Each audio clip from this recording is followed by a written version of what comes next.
সব ঝড় মোকাবিলা করে শেখ মুজিবের মৃত্যুবার্ষিকী পালন করতে ধানমন্ডির ওই পোড়াবাড়িতে আসবেন অভিনেত্রী রোকেয়া প্রাচী।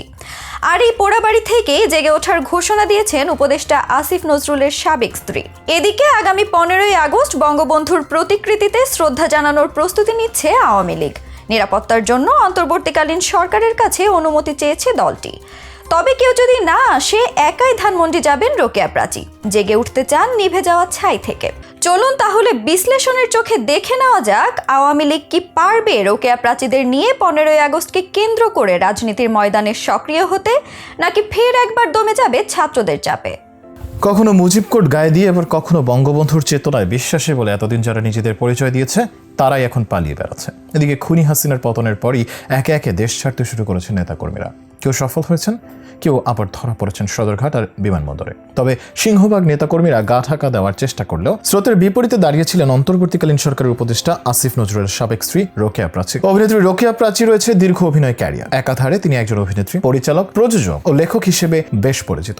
পাশাপাশি 90 দশক থেকে তিনি বাংলাদেশ আওয়ামী লীগের রাজনীতিতে সরব রয়েছেন। বর্তমানে তিনি বাংলাদেশ আওয়ামী লীগের ত্রাণ ও সমাজ কল্যাণ বিষয়ক উপকমিটির সদস্য। তিনি সাহিত্য, সংস্কৃতি বা আওয়ামী লীগের বিভিন্ন কাজ নিয়ে সোশ্যাল মিডিয়ায় বেশ সরব থাকেন। সাবেক প্রধানমন্ত্রী শেখ হাসিনার পদত্যাগ ও দেশত্যাগের পর যখন আওয়ামী লীগ নেতাদের দেশ ছাড়ার হিড়িক পড়ে যায়, তখন অনেকেই মোবাইল ফোন বন্ধ করে চলে গেছেন আত্মগোপনে। এই সুযোগে আওয়ামী লীগের অনেক নেতাকর্মীর বাড়ি ভাঙচুর ও লুটপাটের ঘটনা ঘটে। শুধু তাই নয়, জাতির পিতা বঙ্গবন্ধু শেখ মুজিবুর রহমানের স্মৃতি বিজড়িত ধানমন্ডি 32-এর বাড়িটি পুড়িয়ে ছাই করা হয়। ভেঙে ফেলা হয় দেশের বিভিন্ন প্রান্তে সগৌরবে দাঁড়িয়ে থাকা তার ভাস্কর্যগুলো। ফলে একসময় বঙ্গবন্ধুর চেতনায় বিশ্বাসী বলে দাবি করা অনেকেই মুখে কুল পেটেছেন। তবে সেদিক থেকে ব্যতিক্রম গুণী অভিনেত্রী রোকেয়া প্রাচী। 5 আগস্ট শেখ হাসিনা দেশ ত্যাগের পর থেকেই আওয়ামী লীগের পক্ষ থেকে একে একে পোস্ট দিয়ে যাচ্ছেন। এদিকে জাতীয় শোক দিবস উপলক্ষে 15ই আগস্ট বঙ্গবন্ধু শেখ মুজিবুর রহমানের প্রতিকৃতিতে শ্রদ্ধা জানানোর প্রস্তুতি নিচ্ছে আওয়ামী লীগ। নিরাপত্তার জন্য অন্তর্বর্তীকালীন সরকারের কাছ থেকে অনুমতি চেয়েছে দলটি। অন্যদিকে আওয়ামী লীগের রাজনীতির সঙ্গে সম্পৃক্ত অভিনেত্রী রোকেয়া প্রাচীও একটি ঘোষণা দিয়েছেন। জাতীয় শোক দিবসে পুড়ে যাওয়া শেখ মুজিবুর রহমানের ধানমন্ডি 32-এর বাড়িতে মিছিল নিয়ে যাওয়ার ঘোষণা দিয়েছেন তিনি। ফেসবুকে একটি ছবি শেয়ার করে ক্যাপশনে তিনি লিখেছেন, আমরা জেগে উঠবো এই ধ্বংস থেকে, জেগে উঠবো আগুনে পোড়া 32-এর এই ঘর থেকে, জেগে উঠবো নিভে যাওয়া ছাই থেকে।